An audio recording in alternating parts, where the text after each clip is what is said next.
Hi, everyone. Welcome back to the MatchNet podcast. This is your special podcast, a little corner of the universe that is just for you single folks who are really trying to create smashing marriages and smashing blessings in your future, and also figure out this matching process thing and actually how to find someone. We don't want to just give you dating guru advice about how to find someone, but we really actually want to take your hand and give you the practical steps about how to do it. And that's why today we have with us Miss Tomomi Fukuda and Christian. Hi, guys. How are you doing? Hi. Okay, very good. And we're especially glad to have Tomomi here. And I'm going to ask you, put you in the hot seat first. I think this is a question that everybody has at some point, which is how do you know if you have found the right person? It's actually the $1 trillion question. And if we can answer this for people, then I mean, this is gold right here. But we don't want to just give you the typical answer that typically people give, which is, oh, you never know. You just have to kind of guess and make a leap of faith and take a little risk, But we actually want to give you some more practical guidelines as much as we can. Our job, we're just trying to help you guys however we can. We're just trying to be helpful. So if this podcast is helpful, that's really what we're trying to do. So we're going to give you a little bit of perspectives, maybe some things to consider, but actually get a little deeper than just, have some faith or what, something like that. So Tomomi, just on a broad stroke of this, why is this a topic that is kind of difficult to figure out and how to address for you as a single person? First of all, Benjy, thank you for having me this podcast, because this question is like very curious for me, because like we have so many people around us, but how I can see the people person that God's preparing for my matching, for the future blessing. We have many different unique people, God, brothers and sisters, but somehow God's prepared for me only one person to be able to grow and create a family. So I have a person. I am the one right now for preparing my future marriage, future blessing. And I hear the couple of testimonies around me, those who blessed, but I couldn't get clear answer, and still I'm seeking for the person who God's really prepared. So the reason why for me this question is really important, because I want to get more deep answer through this conversation. Got it. Okay, so you believe that there's kind of a certain path that God is nudging you, maybe hoping for you to go in this direction to find your matching partner, your blessing partner. And maybe would you say that there's a little bit of uncertainty or maybe fear that you have of making the wrong choice or not knowing which direction to go or who to talk to or what kind of conversation to have? Yeah, she's nodding, but yeah, okay, got it. Because we're on a podcast, remember. So yeah, got it. That's very helpful. I think that's absolutely a position that everyone's been in. I have been in myself before I was blessed. Christian, I think from your perspective as someone who's been a matching supporter for many years and also helping people go to the blessing, what's your take on this? How do you know? Well, Benji, thank you for the question. And thank you, Tomomi, for answering that. One thing I think I'm going to surprise Tomomi here. I'm going to say that because Tomomi said that God has prepared one person for her. And I will say that is a misconception that we have. We think there is only one person for me. No, there is not only one ideal spouse for me. There are several ideal spouses. This is my understanding based on True Parents' word. I may be wrong, but this is what I get. Like it depends on where I am. It depends on where I am. It depends on what I'm doing. It depends on what is going on, circumstances and this and that. And my answer really if I can go back to the question, how do I know that I found the one? it is first, it is very difficult to just pinpoint one thing. But one key thing I will say is, first, I need to know what I am looking for. As a candidate, what is it that I'm looking for? Now, we know that we're going to the blessing. And one thing that can help me understand what I'm looking for is, what is the blessing to me? Okay, what is the blessing to me? Why do I want to receive the blessing? If I can answer those questions, it's going to give me an idea of what I'm looking for. Because we may just think, okay, I'm just looking for a man to be my husband, if I'm a woman, or I'm looking for a woman to be my wife, if I'm a man. Is that really what? And that by itself will not allow me to understand who is the one, because that is still vague. So, or I'm just looking for someone I can have babies with. Still, that will not really allow me to find out that I found the one. So what am I looking for will guide me to really distinguishing who the one is. And the one may be not necessarily one individual person. So again, each one of us has several possibilities for ideal spouses. I can speak about that later. Yeah, I can speak on that too a little bit, Christian. But something that you alluded to, and I want to kind of veer off a little bit into, is you mentioned that the idea of really creating a vision for what kind of person you want, and that's a helpful starting point. So I think when people hear that, it's a little bit, it can go different ways. It could be like, yes, I want to find someone that has the same beliefs in me and the blessing and all the things that you mentioned, but it also can go to, well, I really want to have someone that is a half Korean, half Black yoga instructor, person that likes rock climbing, which is actually a real person that someone is looking for. Sorry. That's all good. That's all good. There is nothing wrong with that. I can't keep a straight face. Anyways, if there are any people out there like that, please let me know. There's nothing wrong with that. I'm trying to help someone. Wow. Anyways, you get my point. To what point is it too much of I want this specific thing versus being a little bit open to possibilities, Christian? Yeah, and again, we need to be realistic. Okay, so, and when I say, what am I looking for? I'm not speaking about horizontally, basically. Of course, we want good-looking spouse and this and that, all that. Yes, I get that. But what I'm looking for, like in terms of the blessing, I want someone who can help me fulfill the ideal of the blessing. Because I'm going to the blessing because I want to become the ideal person that God wants me to be. I have to fulfill the purpose of my existence. Through the blessing, I can do that. And that's what I want to do.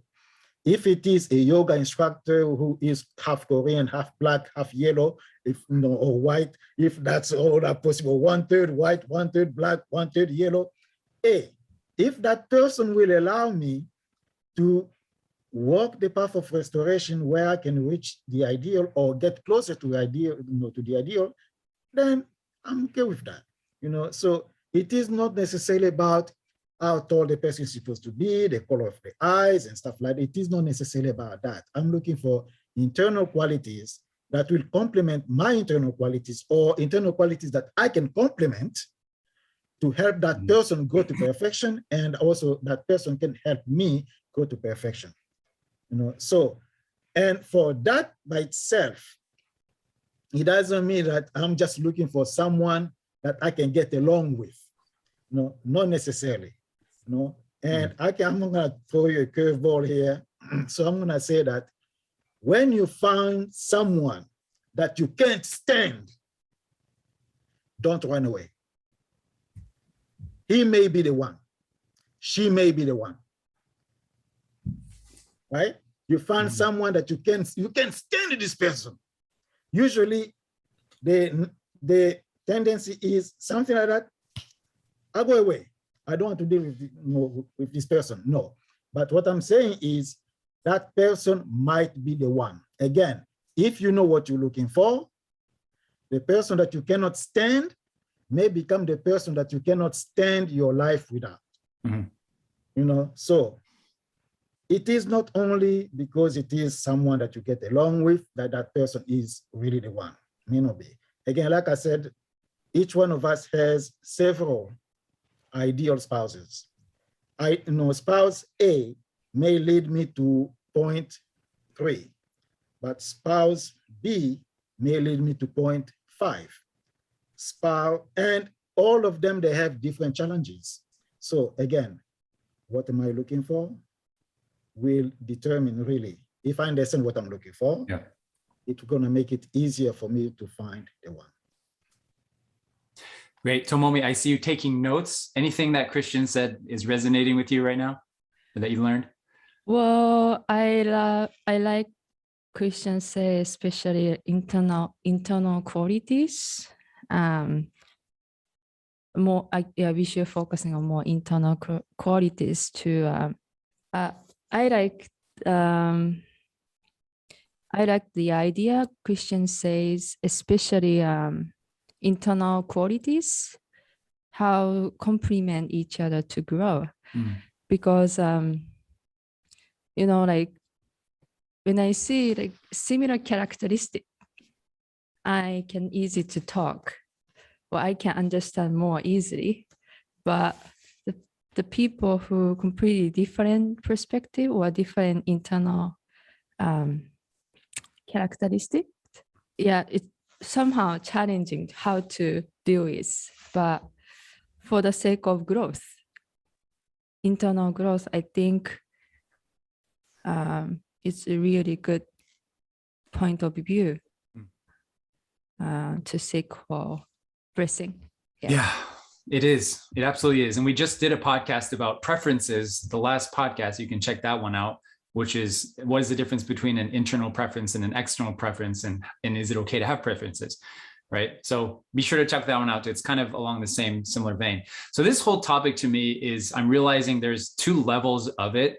The first level, kind of base level, is that we're talking about right now is, how do you know that you found the one? Which is a very different conversation than how do you know you found a good match? Does that make sense? Because the underlying premise of how do you know if you found the one is the underlying belief that there is somebody prepared, a man or woman that is prepared by God, by spirit world, by the universe, the prince or princess charming. And I think that, like Christian is alluding to, that is actually a false ideology that we've kind of adopted, or kind of are in some ways hopeful that there is this one person that God is nudging me towards. And if I don't take the right steps in that direction, I'm failing. I'm not finding the one, you know, quote unquote, the one. And that's a typical kind of response to that. But I really want to settle this right here and right now, is that there is no predestined man or woman that God is preparing for you, period. There is not. And there are many reasons. Number one is that if that were true, then that would completely undermine a human responsibility, your portion of responsibility to make a choice. Number two, True Father has on many occasions during matching ceremonies, right?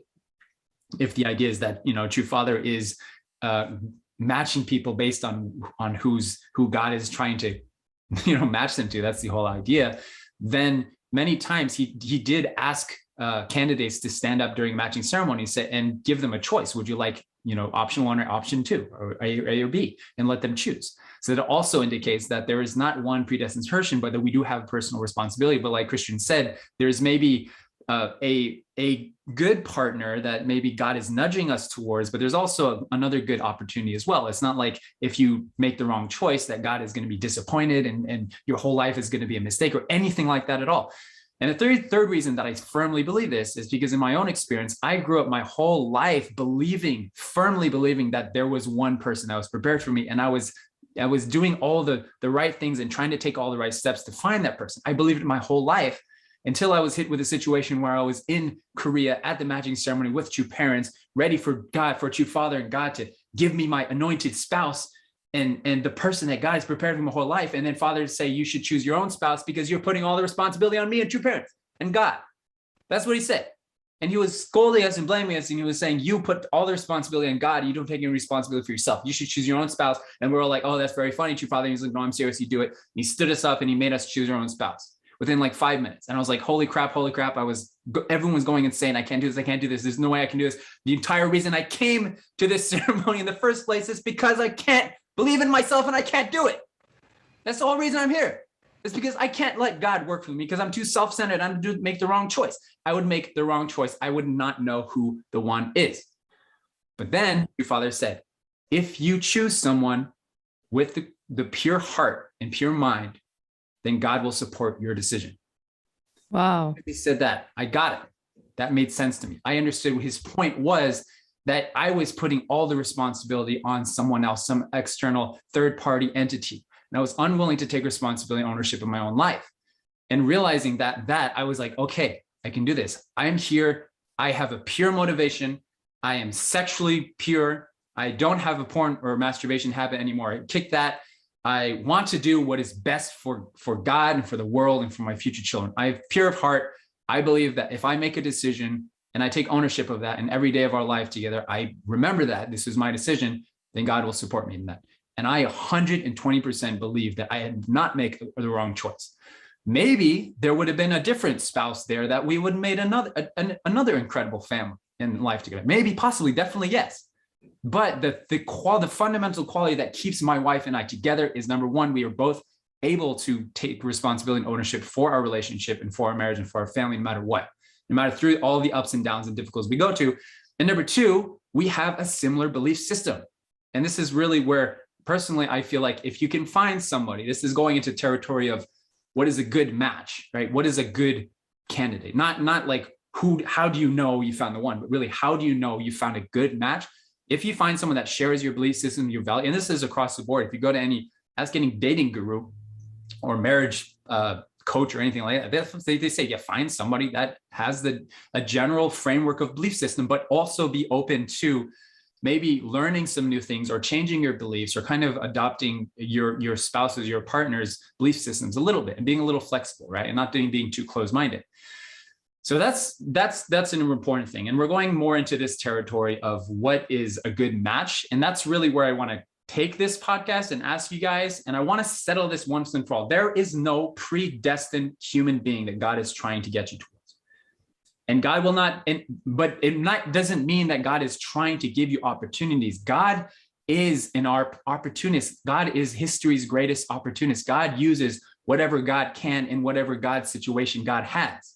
This is God's story, is that human beings make mistakes. We take the wrong turns all the time. God doesn't say, oh, we've screwed up history. No, God gives us new opportunities to make the right choice, to go in the right direction all the time. So whatever mistakes we've made, we've all made mistakes. We've all taken wrong turns in our lives, for sure. If you think your whole life is perfect, then I'm sorry to break the news to you. We all make mistakes, but God does not blame us or accuse us or judge us or love us any less, but God gives us another opportunity to grow and to make a good decision, a healthy, pure decision. So to answer that question, let's go into this more. How do you know that you found a good match, which is an infinitely more important question than how do you know you found the right person, right? Because that is definitely, I would say, is as Disney propaganda. I don't know what you want to call it. That's what I like calling it, Disney propaganda, that there's some, prepared person that's going to put your glass slipper on. I was thinking about that the other day. We're watching Cinderella with my kids, and I was like, glass slipper, that sounds pretty dangerous. Like, I wouldn't want to wear a glass slipper. That sounds terrible. Anyways, Christian and or Tomomi, this is a different question, is how do you know you found a good partner, a good match? So since Tomomi is still looking for a spouse, I'm going to let her answer this one. Well, it's kind of related with the another question last time we did, the preference. Mm-hmm. At the time also I mentioned that we should more focusing on like internal aspects. Also, how much we see the value about the blessing, the importance of blessing, how we can commit to this blessing. I would say Of course, still we have a personal preference, external preference, but more internal aspect also focusing on the growth again, growth to be a person, to be a husband, wife, to be a parents, how we can be, how we continue to grow, then I think it's better to focus this point more. Mm-hmm. Focus more on the idea of growth. Yeah, yeah. I see.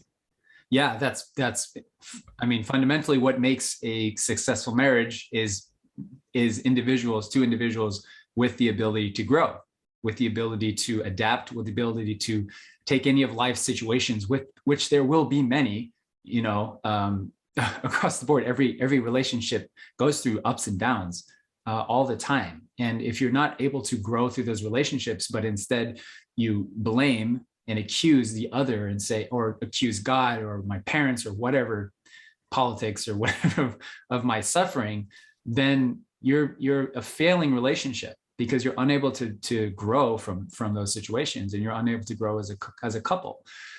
So yeah, that's a very good starting point. It's just the willingness to be able to grow. Yeah. Yeah, thank you, Tomomi. Growth is very important. And one element that can allow us to grow is also, like, we can tell that we found a perfect match or a good match, is how we fit. You know, how we fit. Not necessarily that he likes what I like, his preferences are similar to mine, not necessarily that. You know, how we fit is how we can help each other become a better person. You know, because, like, I like it when it is cool. I like cold, you know, temperature. My wife likes it when it is warm or hot. You know? So we are really like one side here, the other side over there, you know. But we managed to work together. You know, we managed to make it work, you know, and that's what I'm talking about. You know, how you complement each other, you know, that's how you know that you find the right match for you, you know. And also, you can make that match become the one, you know. When the two of you can become one, work together to become one, then you can say, this person is the one for me, you know. So yeah, that's what I can say for now. Love that. That's awesome. I'm gonna write that on a shirt and then print that and send it. And then I'm gonna charge you for royalty. All right, you can charge me royalty for one T-shirt that I'll send to Tomomi. Okay. All right. Thank you. Okay, so yeah, this question, yeah, I'll give my take on it and then we can close up. So I mentioned before, how do you know you found a good match is fundamentally you have similar vision and values, similar vision, values, beliefs, faith, that sort of thing. And how do you know that? You talk about that. That's why we have a matching process. That's why we've developed these list of 40 questions to ask your partner during this matching process is you figure out what they believe in. Where do your values lie? What is really important to you? What gets you excited? What is something that you want to take to teach your children? What's something that you want to take with you to the grave? Who do you want to serve in your life? I think that's such a valuable question, you know, especially when you're thinking about, like, what do you want to do with your life, career-wise, or as a family, when you get blessed, what do you want to do? I don't think asking the questions like, you know, what makes a lot of money or what makes the most impact is the most important, but who do you want to serve is a much better question. And once you figure out that question, you can create an entire life or career around that. Anyways, it's a bit of an off topic, but I think that's a really important question: is who do we want to serve? What kind of person do we really feel called to serve in our lives, whether it's people in another country or a certain culture, or people who are handicapped, or people who are experiencing certain difficulties that maybe you've been through yourself, or anything. It could be really anything at all. But anyways, stuff like that. I also mentioned that having a pure mind and heart is really important. If you're pure of mind and heart, which means your motivation is clear, your motivation is pure, then that is a really good sign that you and your partner are very mature, very mature. They have the maturity being the ability to put others before yourself, or being able to postpone your own gratification for someone else or something bigger than yourself. And the last thing I want to mention about how do you know you found a good match is I read a book called Real Love in Dating. So Real Love is by Greg Bear. I'm sure some of you are familiar with it. There's one part in the Real Love in Dating book that I thought was very profound and really agreed with a lot of my own experience helping people get matched and blessed. And he said that the only real quality that is required for two people to make a good relationship is the ability of both people to be able to receive love and to give love. That's it. And if you're not familiar with the concept of real love, you can check out those books, the Real Love book. But basically, it's that all human suffering or unpleasant or unwanted behavior is rooted in the inability to feel loved. And also that's why we're unable to give love. And we are unable to give love when we're not feeling love ourselves. And this is across the board for parents, for spouses, for anyone, any relationship you're in. You cannot love something unless you feel you're receiving love simultaneously from something or someone.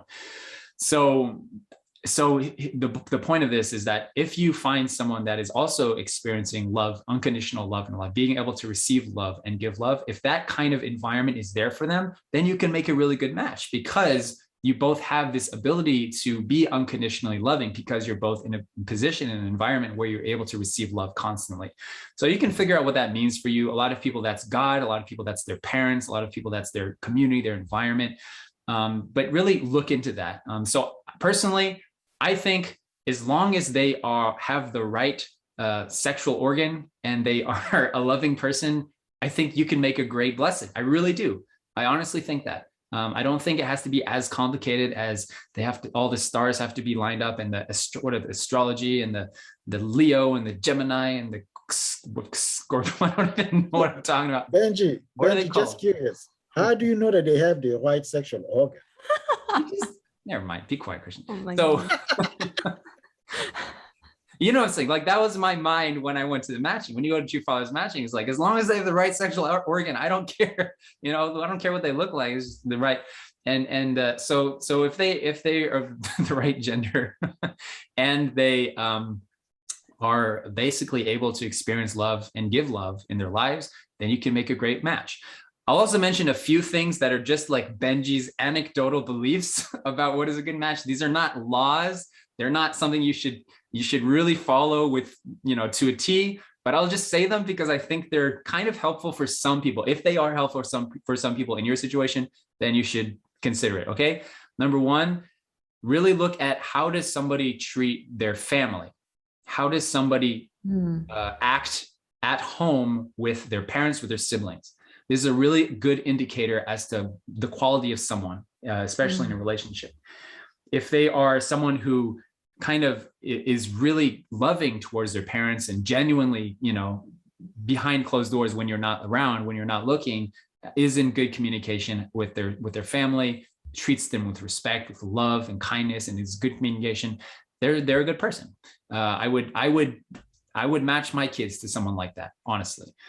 Number two, this is another Benjy's anecdotal good matching points, is if you can find someone that you feel comfortable to be yourself with, that is another good indication that it's a good match. That doesn't mean that you have to, like Christian said, it doesn't mean you have to like each other all the time. That's not what that means. It means that, are you able to be yourself around each other? Are you able to be comfortable being yourself? And that, of course, is something that people struggle with. Some people struggle with, like myself. Honestly, it's hard for me to be myself with some types of people, but I have to practice always remembering that, I'm who I am. I don't have to pretend to be someone. And I'm really glad that from the beginning of my wife and I's relationship, we were able to just be ourselves and be honest. My wife is a very, very honest, very upfront, she never pretends. She never, tries to hide her emotions. She's really upfront. And I really appreciate that, because it really helps me and helps our relationship a lot. So number two is find someone that you can be yourself with. And if you can't be yourself with, it doesn't mean it's a wrong match. It just means maybe there's something that you guys can work on. And number three, Benjy's anecdotal matching tips. Tomomi's taking notes like crazy. These are not laws, guys. This is just my experience in helping people. Number 3. What? Sorry, go ahead. But actually, it really helps. You Okay. say already 2 points. Yeah. I guess you can say, if I was looking for a match for my kids, these are the things I would look for. Okay. Number 1, how do they treat their family? How do you treat your parents? Number 2 is, are you able to be yourself, to be comfortable being who you are, right? In other words, do you feel loved as a unique person of God? You know, if someone's like always trying to pretend to be other people, that means like they're not comfortable being themselves. They don't feel like they're, uniquely themselves. Number 3, does this person like children? Okay.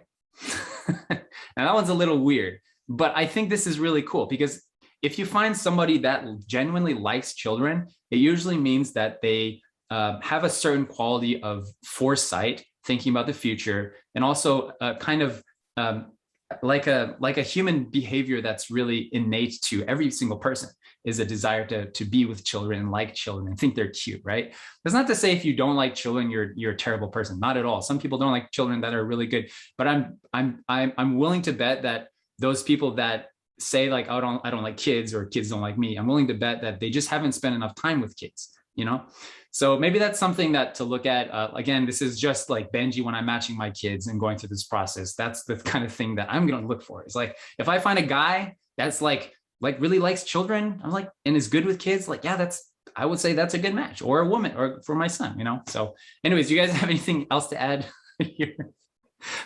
My list of weird anecdotes. I want to hear from Christian. Yeah, so I second Benjy's list. And really the key is, we need to look further than just the now, because relationships, we want a relationship that can go the distance, because especially with the blessing is eternal.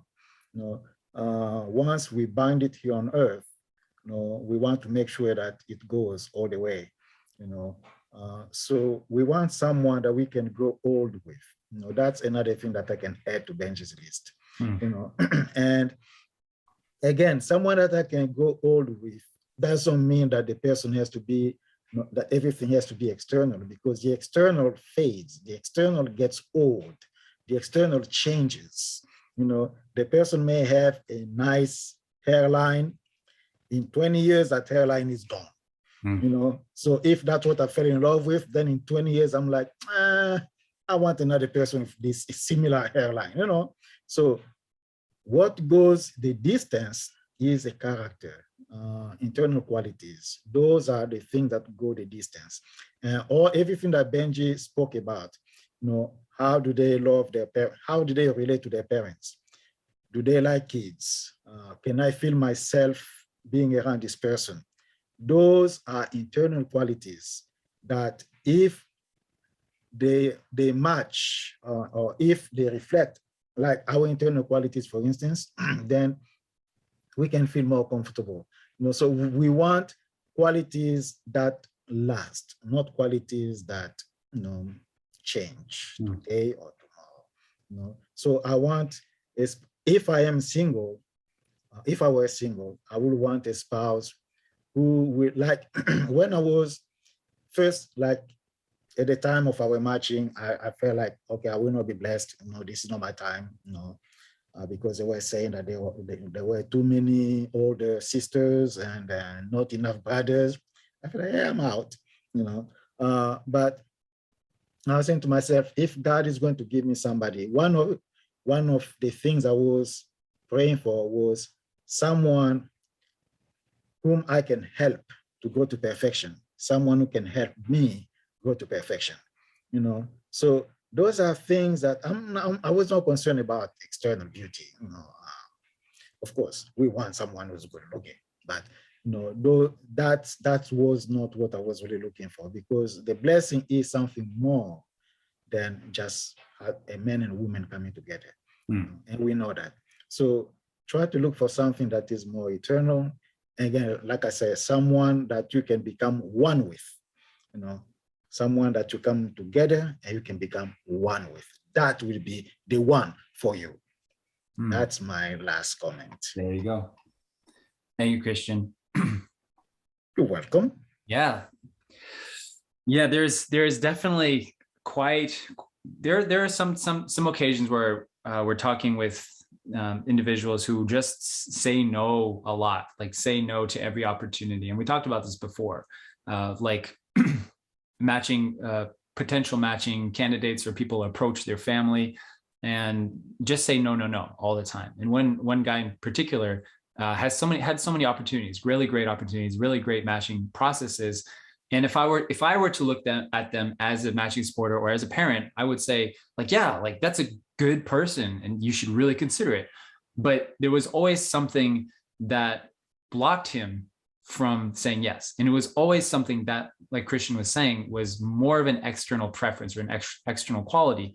And the result is that if you keep doing that, and if you put those preferences too high on your priority list, the result is that there's never anybody that matches all of your preferences.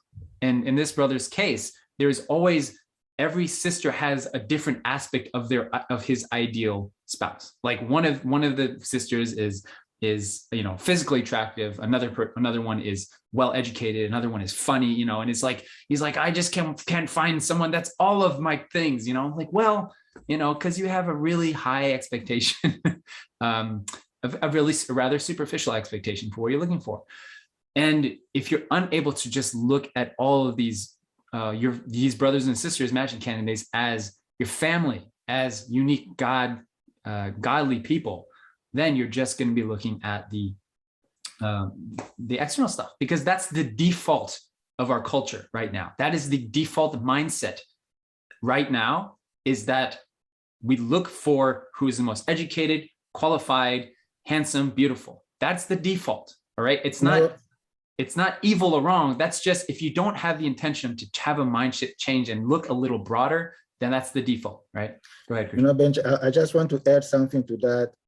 It is ironic how, as human beings, we tend to focus on the physical, because when you look at human beings, we are, there are four entities, right? According to the divine principle, there is spirit, spirit self, physical self, but the spirit self has what? Spirit mind and spirit body, and then the physical self has the physical mind and physical body. So four entities. Out of those four entities, only one entity is really physically physical. That's the physical body. Everything else is spiritual. So three entities are spiritual. So we are basically really spiritual beings. So why do we focus on the physical more than we do the spiritual? That's something that we need to think about. So when we focus more on the physical, we look at things physically. We look at our spouse externally. We look at the blessing externally. We look at God, true parents externally. Our relationship, so everything is external. We give more value to the external, then we miss the point of God's ideal of creation. So what we are trying to do in our lives is to fulfill the ideal of the creation. And for me to fulfill the ideal of the creation, I have to tap into the eternal aspect of my life. The physical is to allow me to fulfill that spiritual aspect.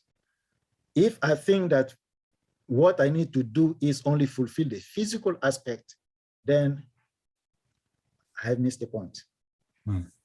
Yeah. Amen, brother. So on spirituality, this is actually the first podcast episode we did was about spirituality, spirit world. So be sure to check out the first episode as well as this one. Tomomi, can you close us with any words, anything you want to share? Well, first of all, you mentioned in the beginning, in terms of finding the one, there's no predestination. It was, I was so surprised. But at the same time, I feel that I came to realize this is more individual, my responsibility to have a right motivation pure motivation, you say, pure motivation, pure heart. And if I can prepare that kind of mindset, God really works through this process. God's really together with us for the matching process, for the future blessing. So it was surprising. You said there's no specific person, but at the same time, I feel that I should prepare how I can prepare myself more internally. So yeah, good conversation. Thank you. Yeah, thank you, Tomomi.